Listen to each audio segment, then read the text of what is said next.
Partie 5. Comment se déroule une vérification de comptabilité au Maroc? Imaginez la scène. Le jour du contrôle fiscal arrive. À l'heure indiquée dans l'avis de vérification, un inspecteur de l'administration fiscale se présente dans votre entreprise. Pour beaucoup de dirigeants, c'est un moment stressant.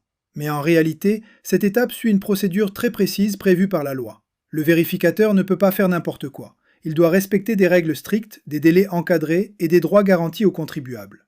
Comprendre comment se déroule cette étape est essentiel, car une vérification de comptabilité bien gérée peut se dérouler sans difficulté majeure.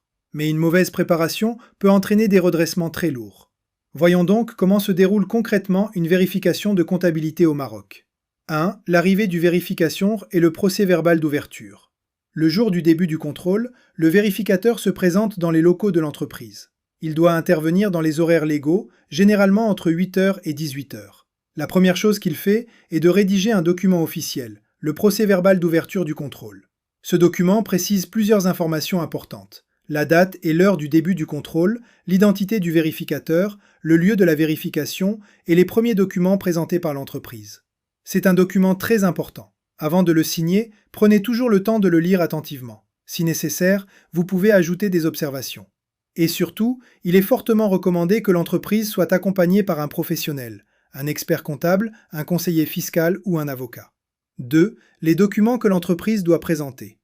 Lors d'une vérification de comptabilité, l'administration peut examiner l'ensemble des documents comptables de l'entreprise. Cela inclut notamment le journal comptable, le grand livre, les balances, les états financiers, le bilan, le compte de résultats et les annexes comptables. Mais ce n'est pas tout. L'administration peut également demander les factures d'achat et de vente, les contrats commerciaux, les relevés bancaires et les déclarations fiscales déposées. Autrement dit, tout document permettant de justifier les opérations de l'entreprise. Dans la pratique, une bonne organisation des archives comptables facilite énormément le contrôle. Une comptabilité bien classée et bien documentée réduit souvent les risques de difficultés avec le vérificateur. 3. La vérification de la sincérité des écritures comptables.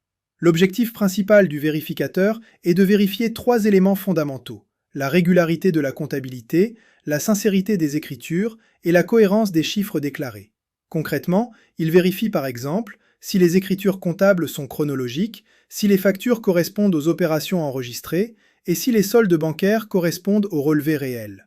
Chaque écriture comptable doit être appuyée par une pièce justificative valable. Si certaines opérations ne peuvent pas être justifiées, l'administration peut remettre en cause leur validité fiscale. 4. Le contrôle des données informatiques. Aujourd'hui, la majorité des entreprises utilisent des logiciels comptables.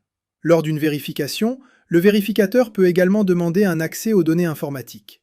Par exemple, les fichiers d'écriture comptable, les balances exportées ou certaines bases de données du logiciel comptable. Ces données permettent de vérifier l'intégrité de la comptabilité. Il est très important de ne jamais modifier ou supprimer des données pendant un contrôle. Cela pourrait être interprété comme une tentative de dissimulation. La bonne pratique consiste toujours à effectuer une sauvegarde complète des données comptables avant le début du contrôle. 5. La comparaison entre la comptabilité et la réalité économique. Une autre étape importante consiste à comparer la comptabilité avec la réalité économique de l'entreprise. Le vérificateur peut par exemple analyser le chiffre d'affaires réel de l'activité, les marges réalisées et les ratios économiques du secteur. Prenons un exemple simple. Un restaurant déclare un chiffre d'affaires relativement faible, mais sa capacité d'accueil, son emplacement et son activité réelle suggèrent un volume d'affaires beaucoup plus important. Dans ce cas, l'administration peut reconstituer le chiffre d'affaires probable à partir d'éléments économiques. Cette méthode permet parfois de détecter des sous-déclarations de recettes. 6. La durée légale de la vérification. La vérification de comptabilité n'est pas illimitée dans le temps. La loi fixe des durées maximales de contrôle.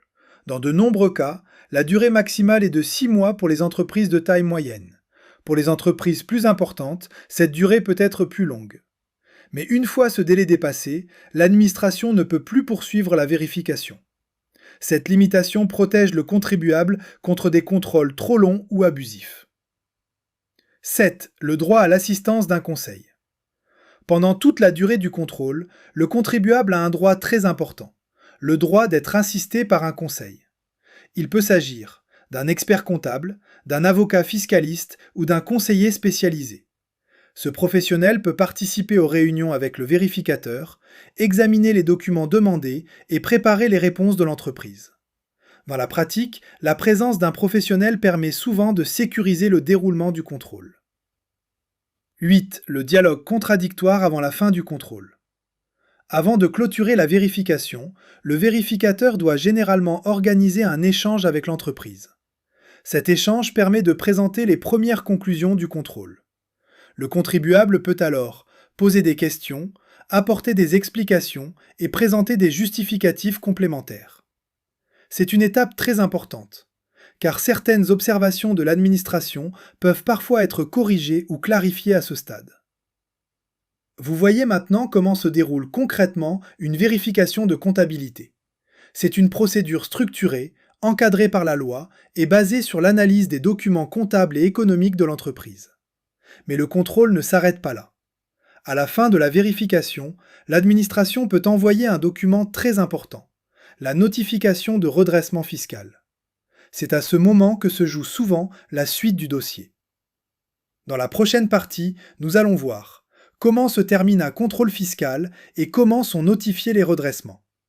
Et vous allez découvrir les erreurs que beaucoup de contribuables commettent à ce moment-là. On continue. Partie 6. L'examen de la situation fiscale des personnes physiques, ESFP. Imaginez la situation suivante. Vous êtes salarié, ou commerçant, ou professionnel indépendant. Vous avez toujours déclaré vos revenus. Et pourtant, un jour vous recevez un courrier de l'administration fiscale. Il ne s'agit pas d'un contrôle d'entreprise, il s'agit d'un examen de votre situation fiscale personnelle. Autrement dit, l'administration va analyser votre train de vie, vos revenus, vos dépenses, vos biens immobiliers, vos voitures, et parfois même vos comptes bancaires. Ce type de contrôle s'appelle l'ESFP, l'examen de l'ensemble de la situation fiscale des personnes physiques. C'est l'un des contrôles les plus sensibles du système fiscal. Voyons comment il fonctionne. 1. Qui peut être concerné par un ESFP? Contrairement à la vérification de comptabilité, l'ESFP ne concerne pas les sociétés. Il concerne uniquement les personnes physiques. Cela peut être des salariés, des professions libérales, des commerçants, des investisseurs ou des personnes qui disposent de revenus patrimoniaux. L'objectif de l'administration est simple, vérifier si les revenus déclarés correspondent réellement au niveau de vie du contribuable. L'administration analyse généralement une période maximale de 4 années fiscales. Mais en cas de fraude avérée, cette période peut être prolongée. 2. Comment l'administration reconstitue les revenus? Pour effectuer ce contrôle, l'administration utilise une méthode appelée la reconstitution du revenu. Le principe est simple. L'administration compare les revenus déclarés et les dépenses réelles du contribuable. Elle analyse notamment les acquisitions immobilières, les achats de véhicules, les dépenses importantes et l'évolution des comptes bancaires. À partir de ces éléments, l'administration peut reconstituer un revenu théorique. Si ce revenu théorique est beaucoup plus élevé que les revenus déclarés, l'écart peut être considéré comme un revenu non déclaré. 3. Les sources d'informations utilisées par l'administration. Pour effectuer cette analyse, l'administration dispose aujourd'hui de nombreuses sources d'informations. Elle peut notamment obtenir des données auprès de plusieurs organismes. Par exemple, les banques, les notaires, la conservation foncière, l'administration des douanes ou encore l'office d'échange.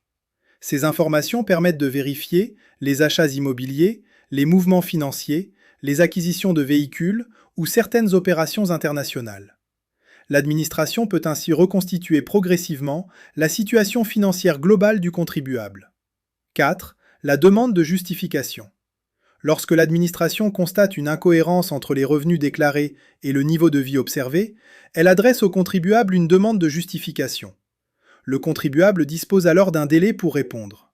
Il peut expliquer l'origine des fonds en présentant différents documents. Par exemple, des bulletins de salaire, un héritage, une donation familiale, une épargne accumulée ou encore un prêt familial. Ces justificatifs sont essentiels, car si l'origine des fonds est clairement expliquée, l'administration peut considérer que la situation est justifiée. 5. Que se passe-t-il en cas d'absence de justification?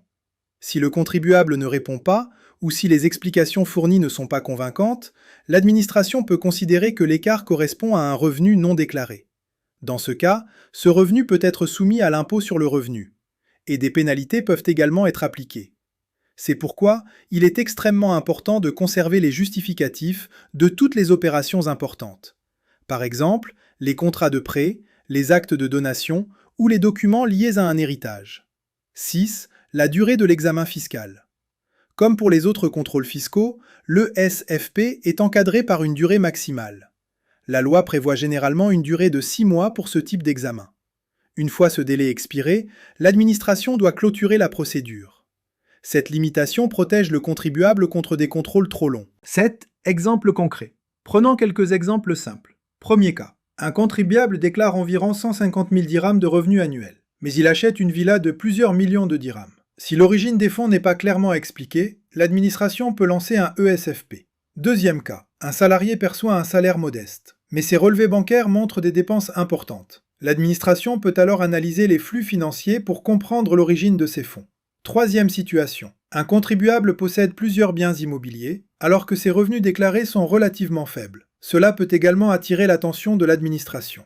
Vous voyez donc que l'examen de la situation fiscale personnelle repose sur une idée simple, la cohérence entre les revenus déclarés et le niveau de vie réel. Lorsque cette cohérence existe, il n'y a généralement aucun problème. Mais lorsqu'il existe un écart important, l'administration peut demander des explications. Dans la prochaine partie, nous allons voir ce qui se passe à la fin du contrôle fiscal. C'est à ce moment que l'administration peut envoyer une notification de redressement. Et c'est souvent à ce stade que les contribuables commettent les erreurs les plus coûteuses. On continue.